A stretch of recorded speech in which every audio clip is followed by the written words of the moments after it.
Assalamualaikum warahmatullahi wabarakatuh. Pada kesempatan kali ini saya Indah Yunita dari kelas PAWD NIM 19067 akan menjelaskan mengenai hasil pekerjaan saya tugas praktikum PAW yang modul 3. Baik, jadi untuk tugas PAW modul 3 di sini tugasnya adalah diminta untuk membuat PHP form validation. Nah, yang nomor satu ini disuruh membuat format form validation seperti ini.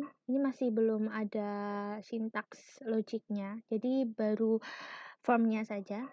Nah, hasilnya saya membuatnya jadi seperti ini. Ada form untuk name, email, website, terus ada text area untuk komen, kemudian ada radio button untuk gender, dan selanjutnya ada submit button. Nah, untuk kodenya sendiri di sini,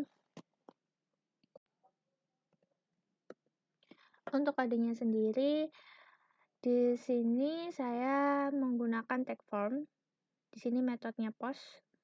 Kemudian di sini nanti saya beri div untuk masing-masing input untuk masing-masing label dan input di sini. Karena apa? Supaya dia bisa ke bawah. Kalau nggak dikasih div, dia akan menyamping. Karena untuk elemen dari form ini secara default itu dia inline gitu. Nah, diberi div supaya dia bisa ke bawah atau blok gitu.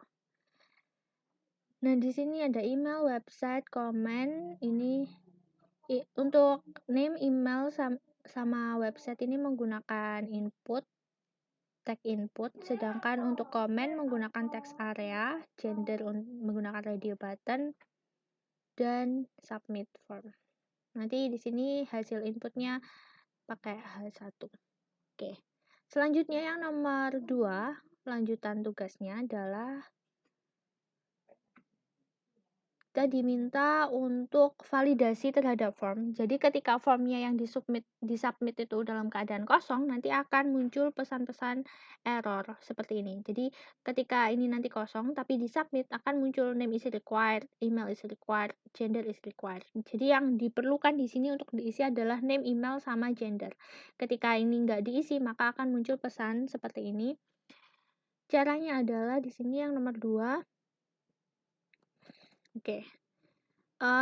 Pertama kita bikin style dulu ya untuk membuat warnanya itu jadi merah gitu. Jadi nanti kita bikin class margin, terus colornya red.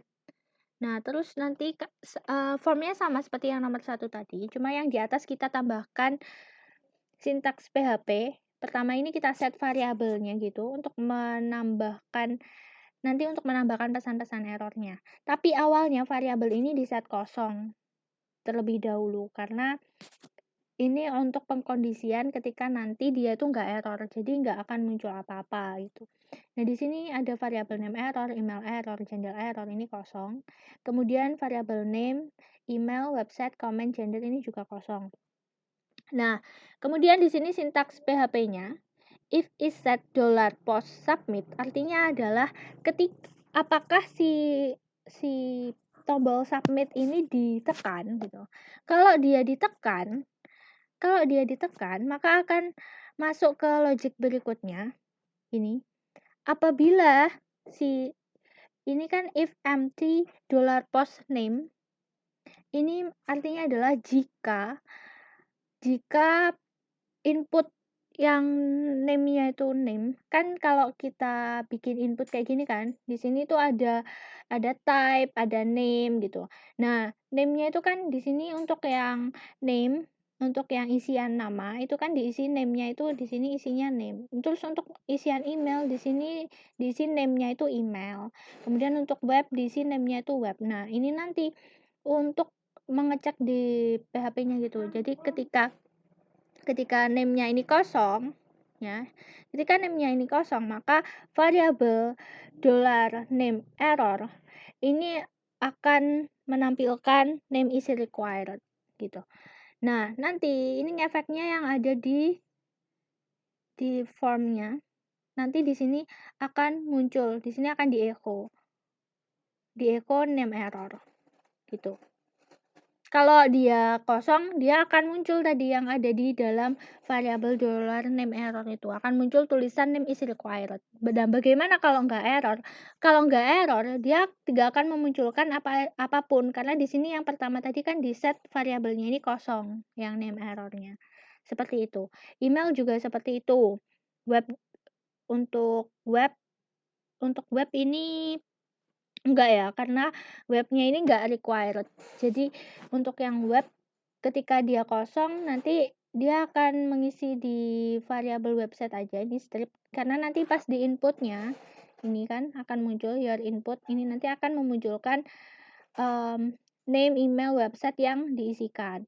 Nah, hasil inputan kita, apa yang kita isikan tuh masuknya ke variabel ini, variabel $name, $email, website, comment, gender gitu, seterusnya. Tuh. Jadi untuk website nanti langsung akan ditampilkan apa yang kita isikan di formnya. Kalau kita nggak mengisi apapun, nanti inputnya akan muncul seperti ini, strip gitu. Oke, langsung kita coba aja ya. Yang nomor 2, ini kosong, name, email, saya isi kosong. Nah, di sini akan muncul name is required, email is required, gender is required, gitu. Oke, lanjut ke nomor 3. Nomor 3 adalah validasi terhadap kesalahan dari input yang kita berikan. Jadi kalau name ini hanya bisa menerima input huruf saja dan spasi. Selain itu akan muncul pesan kesalahan seperti ini, only letters and a white space allowed. Nah, kemudian untuk yang email, ketika emailnya ini nggak sesuai dengan format email yang baku, maka akan muncul pesan kesalahan invalid email format. Begitupun dengan website. Cara membuatnya adalah ini dari kode yang nomor 2 tadi dikopikan ke nomor 3, kemudian nanti ditambahkan di sini. Kan tadi kan sampai yang name error ini kan. Name is required. Terus else-nya kalau misalkan dia udah diisi nanti akan muncul ke $name. Nah, setelah ini ditambahkan lagi sintaksnya untuk mengecek kebenaran dari input name-nya tadi. Kan tidak hanya boleh huruf dan spasi ya. Nah, caranya adalah di sini kita pakai if, kemudian tanda seru break underscore match. Artinya di sini kita mencocokkan string yang ada di inputnya, yang masuk dengan ini, dengan kondisi kita. Di sini ada regular expression-nya. Artinya adalah di sini yang diperbolehkan adalah huruf A sampai Z kecil dan A sampai Z yang besar.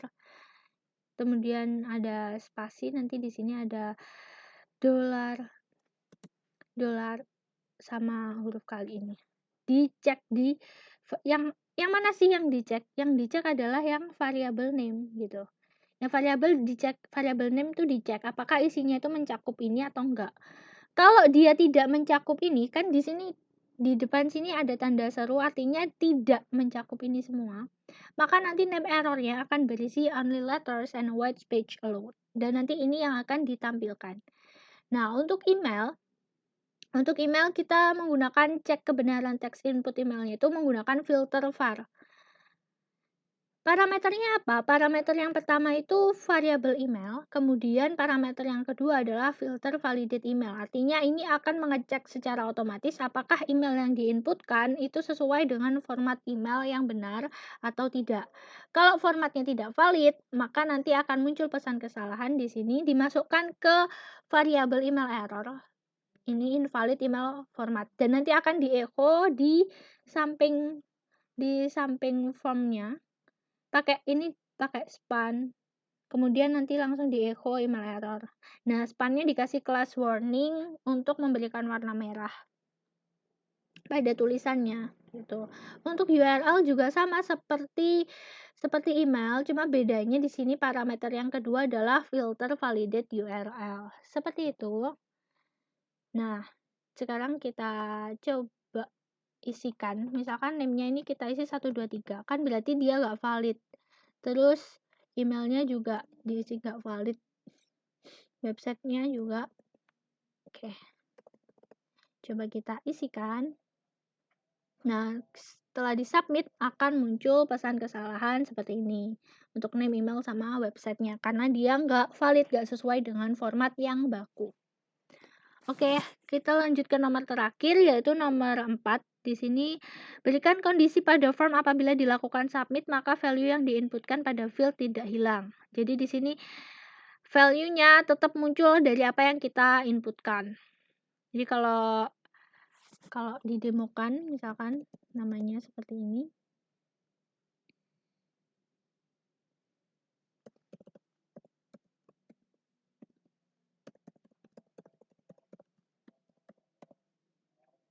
Oke.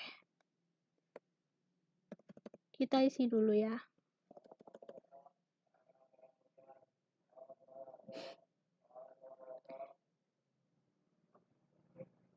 Nah, ketika disubmit di sini tetap ada value-nya gitu. Caranya adalah untuk yang nomor 4 ini kita modifikasi di bagian formnya di sini.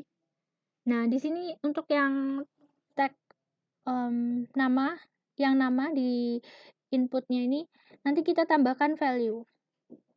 Nah, apa sih isi dari value ini? Isi dari value adalah kita echo dari variabel name gitu.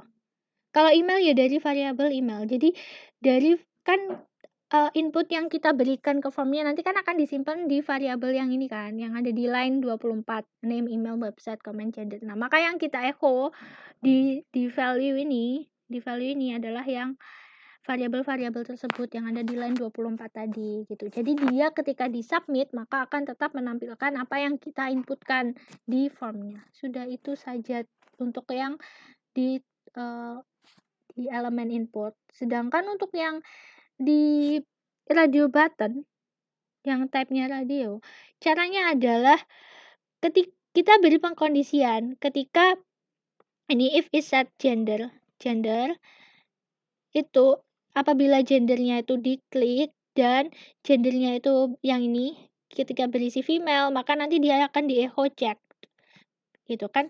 Untuk form radio button ini dia akan tetap berisi. Jadi radio buttonnya akan berisi ketika di sini ada cek gini. Maka nanti diisi pengkondisian seperti ini. Kalau memang yang diisi itu yang female, maka yang female akan cek. Kalau yang diisi yang male, maka yang male akan cek. Seperti itu. Gitu. Nah, terus nanti inputnya akan muncul di sini. Baik, sekian yang dapat saya jelaskan dari tugas praktikum modul 3. Wassalamualaikum warahmatullahi wabarakatuh.